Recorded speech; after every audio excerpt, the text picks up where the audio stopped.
Bonjour à tous, c'est Jenny Garden, j'espère que vous allez bien.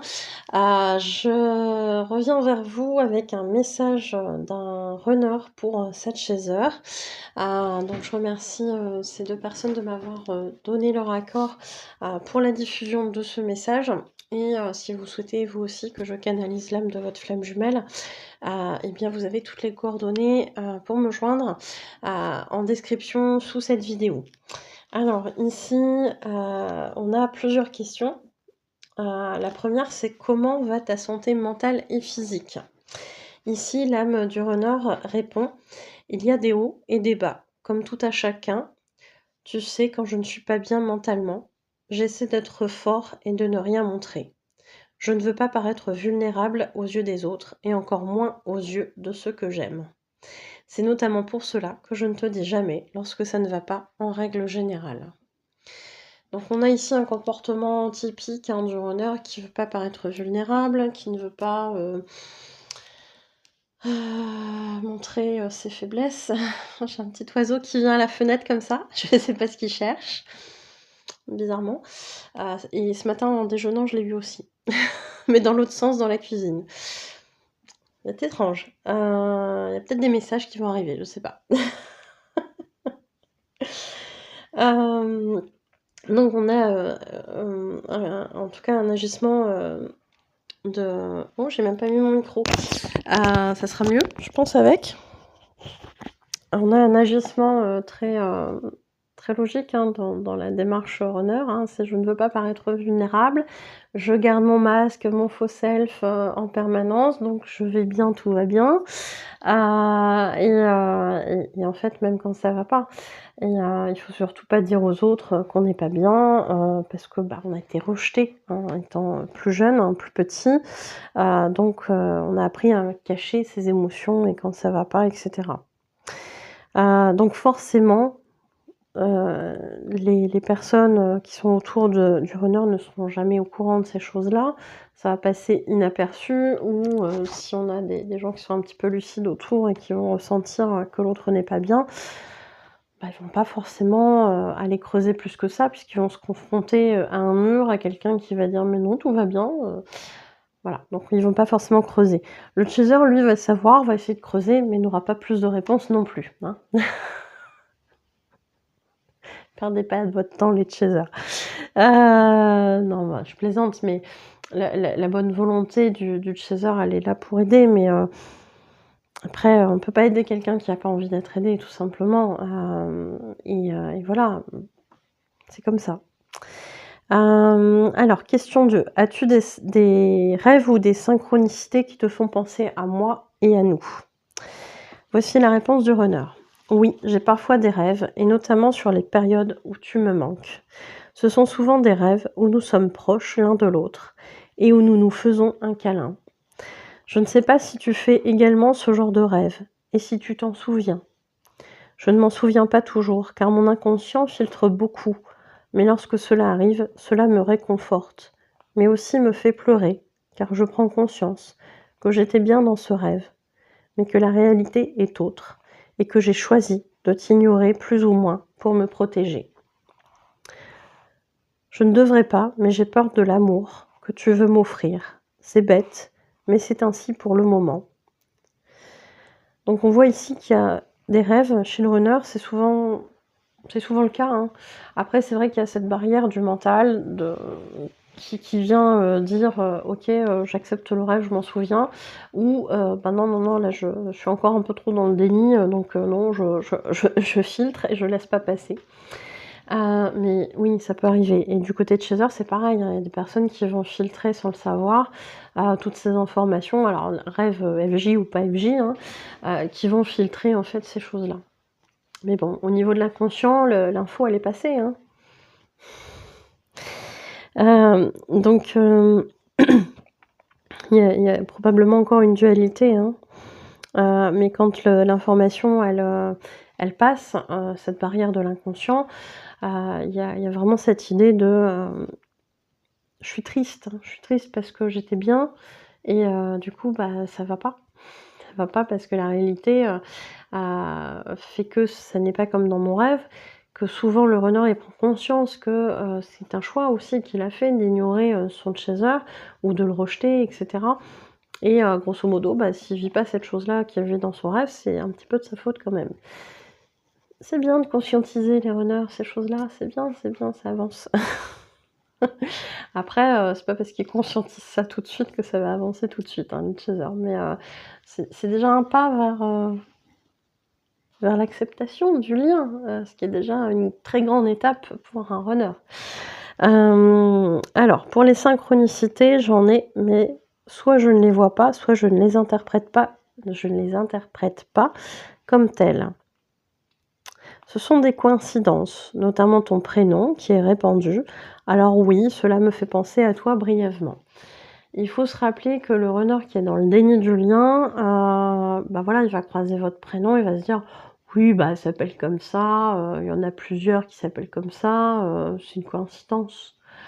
Votre nom de famille, votre date de naissance, j'en sais rien, des trucs qui vont le faire penser à vous. Oui, mais une chanson, c'est juste une chanson. Donc à partir du moment où elle est sur les ondes, même si la chanson date de plusieurs années, je suis susceptible de la recroiser sur les ondes radio, de l'entendre, etc. Donc ça n'est qu'une chanson. Mais non, en fait, c'est pas qu'une chanson. Quand ce sont des synchronicités et que ça se répète, c'est là où souvent ils se disent tiens, c'est bizarre que quand même ça revienne souvent. Voilà, il faut du temps avant qu'ils s'ouvrent à ces choses-là et qu'ils se rendent compte que non, c'est des synchronicités et c'est pas juste une coïncidence. Le déni fait que non, en fait, ça s'explique, le prénom est commun, etc. Et puis quand bien même le prénom n'est pas commun, il a le mérite d'exister, donc ça veut dire que potentiellement il y a au moins une autre personne sur terre qui porte le même prénom et qu'en ce sens, oui, ça peut être une coïncidence. Ils vont loin, hein, nos chers runners, quand ils sont dans le côté «je me convainc que c'est une coïncidence» et ils vont très, très loin. Ils sont capables de beaucoup d'imagination qui pourrait être mise à profit autrement, mais c'est pas grave. C'est comme ça. Bon. Question 3. Comment as-tu accueilli le courrier que je t'ai laissé en mai dernier? Alors, ici, l'âme du runner répond. Il m'a perturbée et je ne m'y attendais pas. Tes mots m'ont touchée, mais je ne pouvais pas m'exprimer et te faire un retour. Je suis incapable de me livrer comme tu l'as fait. Je te remercie pour ta franchise, mais je ne sais pas si je serai un jour en mesure de te répondre comme tu l'attends. L'émotionnel, c'est compliqué pour moi. Oui, l'émotionnel, c'est très compliqué pour les runners. Souvent, ils ont été... je suis désolée, j'ai mon petit nez qui me gratouille. Souvent, l'émotionnel, c'est très compliqué pour les runners. Ils sont dans des schémas de fonctionnement qu'ils ont hérités de l'éducation qu'on leur a donnée, où il fallait effectivement ne pas faire de vagues avec ses émotions. Donc, dès qu'il y avait une émotion, il fallait surtout pas l'exprimer, la cacher, etc. Sinon, on était rejeté. Et il y a vraiment cette idée de l'émotionnel, en fait, il faut pas s'y confronter parce que c'est dangereux, en fait. C'est dangereux parce que si je parle de mes émotions, en fait, je me fais exclure. Je me fais rejeter, donc je suis un indésirable. Et en ce sens-là, non, c'est pas cool. Donc forcément que l'émotionnel, c'est compliqué. Et effectivement, face à un chaser qui, lui, va s'exprimer sur ses émotions, ça va paraître énorme, ça va paraître trop, ça va paraître pas correct, puisque il n'a pas été élevé comme ça. Donc oui, c'est deux extrêmes qui se rencontrent, et c'est très compliqué à gérer pour un runner. Et il le dit, hein, je suis incapable de me livrer comme tu le fais. Je sais pas si un jour je pourrais le faire. Ça veut pas dire qu'il ressent rien, ça veut juste dire qu'en fait, il est pas capable de le dire, de faire, comme le chaser, et de s'exprimer librement sur ce qu'il ressent. Et encore, il faut savoir ce qu'il ressent, ce qui est pas toujours inné non plus, puisque quand on occulte les émotions parce qu'il faut pas les montrer, on n'a pas le temps de s'introspecter et de dire ça c'est une colère, ça c'est de la tristesse, ça c'est telle autre émotion, ça c'est de la frustration, ça c'est... Enfin voilà, on n'a pas le temps en fait de faire cette analyse-là. Donc ça leur prend du temps de se reconnecter à leurs émotions et d'identifier que ça c'est autre chose, ça c'est tel truc. Et après de pouvoir les exprimer, c'est encore une autre étape. Donc bien sûr qu'à ce moment-là, il ne sait pas s'il sera possible pour lui de se confier là-dessus, sur ses émotions, bien sûr. Mais c'est pas évident pour un chaser d'entendre ça. Bien sûr. Alors, question 4. Aujourd'hui, quelles sont tes envies et besoins personnels par rapport à moi et à nous? L'âme du runner répond. Aujourd'hui, je suis toujours dans ce besoin de silence. Ne m'en veux pas, mais j'ai d'importantes prises de conscience encore à faire, et notamment par rapport à toi, et ce que je ressens pour toi. Je sais que pour toi, le temps passe, et que c'est frustrant. Oh oui, pour un chaser, le temps qui passe, c'est horrible. Mais je suis obligée d'aller à mon rythme. C'est nécessaire pour nous deux, j'espère que tu le comprendras. Alors effectivement, on peut pas forcer les choses, et ça c'est une étape importante pour le parcours du chaser, c'est de se dire, même si par la suite il doit se passer quelque chose avec cette personne, au jour d'aujourd'hui il n'est pas prêt. Souvent c'est qu'on ne l'est pas non plus en tant que chaser, et tout a une raison d'être, et même ce timing qui peut être effectivement très frustrant pour un chaser, ce temps qui passe, eh bien il a un sens, au sens de justement on en a besoin pour guérir suffisamment pour pouvoir accueillir cet amour-là par la suite si vous faites partie des personnes qui sont censées se réunir dans cette incarnation. Et il le dit ici, son runner, c'est qu'il a besoin de silence pour faire ses conscientisations et ses guérisons. Et oui, tout à fait, tout à fait. C'est aussi pour ça qu'à un moment donné, il va s'isoler des autres. Pour faire ces prises de conscience-là, il va le ressentir comme nécessaire. Et justement pour aller s'introspecter sur ce qu'il ressent pour son chaser. Mais bon, ça prend du temps, bien évidemment. Alors, voici le message libre de ce runner pour son chaser. Pardonne-moi d'avoir mis ta vie sans dessus-dessous comme tu l'as fait avec moi. Je crois sentir encore, parfois, que tu m'en veux. Mon ego aussi, parfois t'en veut. Ou plus exactement, je m'en veux. De ne pas réussir à lutter efficacement contre ce que je ressens pour toi. On le sent bien, cette lutte intérieure de je ressens des choses, mais je peux pas le dire pour X raisons. Alors il y a toujours des bonnes raisons pour un runner de pas s'exprimer. Je sais pas si le mot bonne raison c'est le bon terme, mais bon bref, vous aurez compris l'idée. Il y a vraiment cette idée-là, hein. Je ressens encore ça. Je ressens encore que tu es parfois en colère contre moi.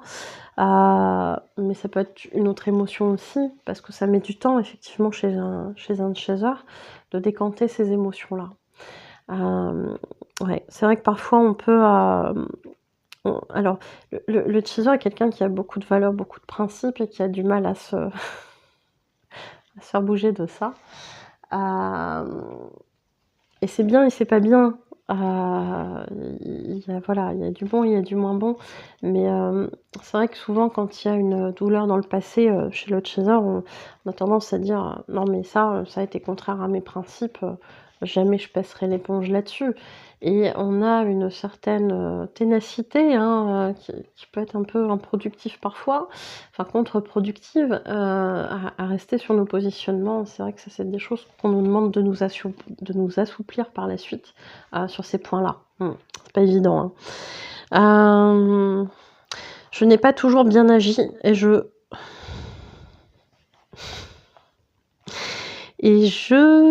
n'arrive pas à me relire. Et je hais l'indifférence que je te montre parfois. Oui, j'écris très très vite pendant les canalisations et des fois j'ai du mal à me relire, je suis désolée. Je n'aime pas agir ainsi car ce n'est pas moi. Effectivement, dans les retours des runners, souvent ils me disent, alors je n'ai pas eu 50 non plus, hein, mais si vous voulez témoigner, ça m'intéresse. Souvent ce qu'ils disent, c'est qu'ils se comportent très différemment avec leur chaser d'avec leurs autres relations, qu'elles soient sentimentales ou autres, hein. Et il y a vraiment cette idée de je sais pas, je comprends pas pourquoi je me comporte aussi mal avec mon chaser, et ça les dépasse, ils comprennent pas pourquoi ils se comportent comme ça. Et souvent ils n'aiment pas, le comportement qu'ils ont eu face à nous et ça leur met énormément de culpabilité par rapport à leur, chaser, et c'est très difficile à vivre aussi pour eux. Ça peut paraître, bizarre d'entendre ça, mais pourtant c'est ce qui ressort, hein. Hem, je me suis éloignée car c'était trop souffrant pour moi de sentir tes attentes et de savoir que je ne pourrais pas les satisfaire. Je ne sais plus quoi faire dans ma vie. Hem, je vais continuer après, mais là, ce qui me vient en termes d'informations à vous transmettre, c'est qu'effectivement, le runner, il va s'éloigner, parce qu'il sent que son chaser a des attentes. Même si le chaser ne les exprime pas dans la matière, le runner ressent les attentes de son chaser. Hem Et souvent, via sa blessure de rejet, le runner, il pense qu'il est pas capable de ceci, pas capable de cela. Il se compare beaucoup aux autres, malgré le faux self qu'il affiche avec, de la confiance en lui, qui peut paraître, un petit peu trop développé, mais ça n'est qu'un faux self, ça n'est qu'une façade. Derrière, c'est que du vent. Pardon, hein, je suis désolée les runners. Mais voilà, ça n'est qu'une façade. Et souvent, ce qui se passe, c'est que forcément, ils ont pas confiance en eux, ils se comparent aux autres, notamment si le chaser, par exemple, lui a parlé de ses histoires passées, il va se dire: «Mais moi, je suis pas du tout le même profil que son ex, que ses ex, que son conjoint actuel. Jamais je pourrais lui offrir ce que l'autre lui a offert. Je suis pas comme ça» et cetera. Ça ou autre chose, et il va se dévaloriser et se dire: «Mais en fait, je ne corresponds pas à ce que cette personne, a vécu avant». Je vous rassure, hein, du côté, chaser, c'est ce qu'on se dit aussi souvent, c'est que le runner, c'est pas du tout, le profil de personne qui à la base nous aurait intéressés et c'est pourtant une personne qui va nous faire vivre des choses très différentes et c'est en ce sens-là aussi où parfois dans les voyances, on nous dit: «Mais ouvrez-vous, ouvrez-vous à quelque chose de nouveau parce que là, vous êtes intéressé par un type de profil de personne qui ne vous rendra jamais heureux». Ou heureuse et on vous dit dans les voyances: «Ouvrez-vous à quelque chose de nouveau» et on a, un stéréotype, des critères, voilà, parfois nombreux, de la personne qui me convient, c'est quelqu'un qui est comme ça physiquement, qui a ça comme personnalité, comme caractère et cetera. Et en fin de compte, l'amour, le vrai, n'est pas du tout, ne coche pas forcément tous ces critères-là. Et c'est ça qu'on nous dit dans les voyances souvent, c'est: «Ouvrez-vous à la nouveauté» parce que là, vous répétez, toujours les mêmes choses avec le même profil de personne, mais vous avez pas compris qu'en fait ça marchait pas. Et parfois effectivement, il faut ouvrir un petit peu et se dire: «Bon bah, je demande en fait la meilleure personne pour moi, pour être heureuse dans ma vie et j'accueille ce qui va venir» et effectivement, parfois ça colle pas avec certains de nos critères. Et pourtant, c'est avec cette personne-là qu'on va vivre des choses extraordinaires. C'est juste qu'on le sait pas. Donc ne soyez pas braqués dans vos critères, s'il vous plaît. Et les runners, c'est pas parce que vous ne rentrez pas dans les critères, que vous supposez, souvent c'est ça, vous supposez des choses à notre place, que, forcément vous n'allez pas plaire à votre chaser. Hem Donc voilà, on arrête les idées préconçues, on arrête les suppositions dans un sens comme dans l'autre, hein, voilà et on se parle, hein. Hem, donc je ne sais plus quoi faire dans ma vie.